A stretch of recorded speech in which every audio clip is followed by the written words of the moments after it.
In the light heavyweight division at UFC 300. This is your main event for the light heavyweight title. You got Alex Pereira taking on Jamahal Hill. Now Pereira 9-2. Jamahal Hill comes in at 12-1.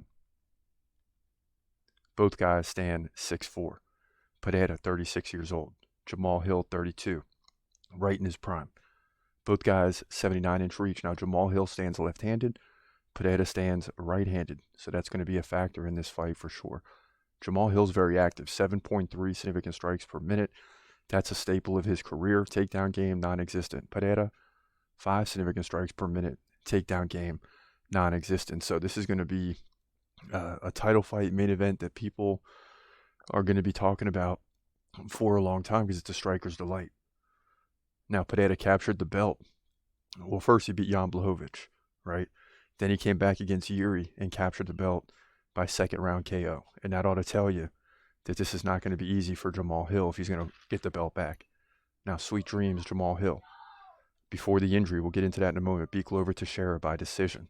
Thiago Santos, KO, and he KO'd Johnny Walker.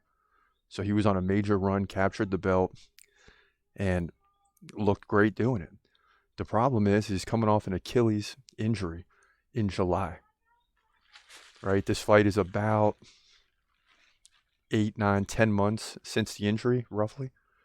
So he should be back to full strength, but that's no guarantee.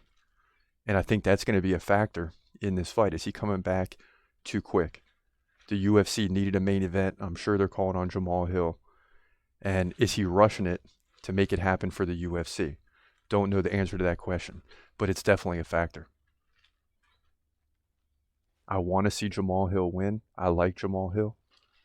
But I think a solid year after Achilles injury in MMA combat sports, when you got to be able to kick, defend kicks, you got to be able to move and slide. If you're at all slow or questioning that injury, a lot like Yuri Prochazka was, it's not going to work for you. You're not going to be at your best, especially mentally, not so much physically. And therefore, I'm leaning towards and going with Alex Pereira to win this fight simply because of that. And that'll be the talking point going forward. So I think Pereira wins this fight. I don't know if it'll be a KO. Jamahal Hill is really tough. But if Pereira catches you, it could be a KO. If Jamahal Hill catches you, it could be a KO. So it's going to be one of those fights. And it's going to be highly interesting. But I'm going with Alex Pereira on the simple fact that I don't think Jamahal Hill is 100%. And he's coming off the injury in a world-class title fight. Pereira wins by either KO or decision to move to 10-2 and keep the belt here. Light heavyweight division, UFC 300.